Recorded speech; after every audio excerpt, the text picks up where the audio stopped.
How surprised were you, if you were surprised at all, at what China did, and how does it affect you? Not super shocked. This isn't the first time that we've seen a similar announcement come out of China. And, I think that the reporting on it has often exaggerated a little bit what the context of it was. I think the main thrust of it was saying that, look, there are existing regulations. Some crypto and maybe many crypto activities may be illegal under those regulations, rather than being a blanket statement that is definitive about all of cryptocurrency.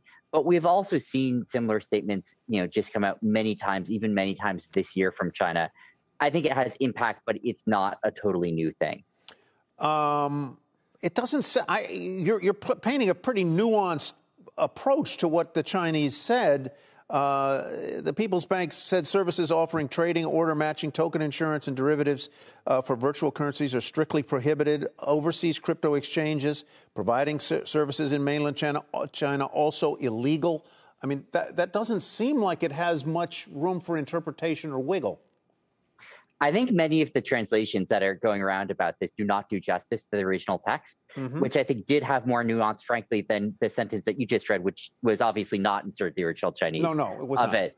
And so I think that the original text did have more nuance than what that said. That being said, I do think this is a signal of another crackdown in China on some parts of the crypto industry. We've seen a few already this year on the mining industry in particular, and on some of the domestic exchanges.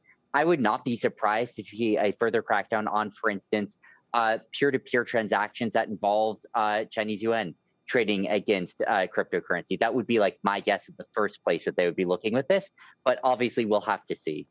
Sam, do you know how much crypto activity is going on in China, generally speaking, today versus maybe 6 months ago, a year ago?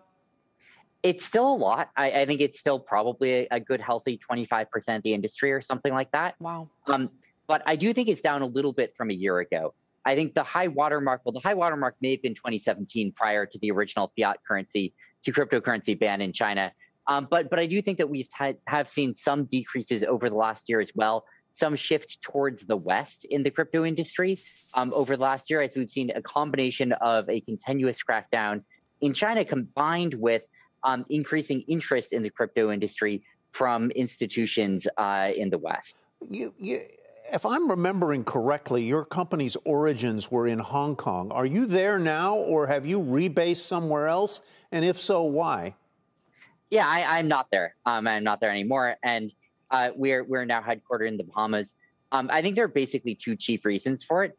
The first is that, FTX is now registered under the DARE Act in the Bahamas, which is one of the first really comprehensive regulatory regimes for crypto anywhere in the world.